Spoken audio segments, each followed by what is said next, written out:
नमस्कार, रुचकर मेजवानी विथ अर्चनामध्ये तुम्हा सगळ्यांचं स्वागत आहे। आंब्याचा सीझन येतो आणि जातो आणि त्याचा आस्वाद आपण पुरेपूर घेत असतो। तर हाच आस्वाद तुम्हाला नंतरही अनुभवायचा असेल तर त्यासाठी मी तुम्हाला दाखवते पिकलेला आंब्याचा मुरंबा। इथे मी 2 आंब्याच्या बारीक बारीक फोडी करून घेतलेल्या आहेत आणि जो बाठे राहिलेले आहेत त्याचा मी असा रस काढून घेतलेला आहे। तर सुरुवातीला आपण काय करूया, हा जो 2 टेबलस्पून आंब्याचा रस आहे तो आणि ही एक छोटी वाटी साखर आहे, म्हणजे साधारण 4 टेबलस्पून साखर आहे, ते आपण घेऊया। यात घालायचे आहेत आपल्याला 2 लवंगा आणि 2 टेबलस्पून आंब्याचा रस। आता गॅस सुरू करायचा आहे, अगोदर नाही करायचंय। आणि आता हे सतत ढवळत राहायचंय साखर वितळेपर्यंत। साखर वितळण्यासाठी आपल्याला 5 मिनिटाची वाट बघायची आहे।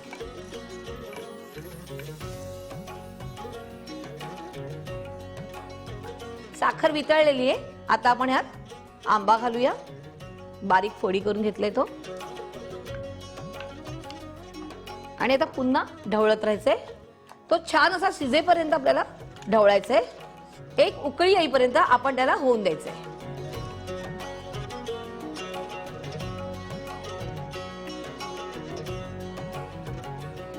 छान अशी उकळी आलेली आहे आणि एक 10 मिनिटं पण झालेली आहेत। आपण आता गॅस बंद करूया आणि आधी एका बाउल मध्ये काढायचं आणि थंड झाल्यावर ते बरणीत भरायचे।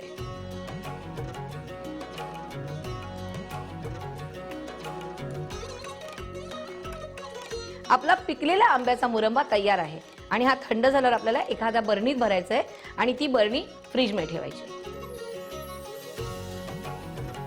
जेवताना एखादी भाजी जर नावडती असेल तर हा आवडता मुरंबा घ्यायचा आहे आणि त्याचा आस्वाद घ्यायचा आहे छानपैकी। आणि मुलांना पण तुम्ही चपातीला जर लावून दिला तर एकदम अप्रतिम। तर हा करायचा आहे आणि मला नक्की कळवायचं आहे। अशा छान छान रेसिपीसाठी रुचकर मेजवानीला लाईक, शेअर आणि सबस्क्राईब करायचं आहे।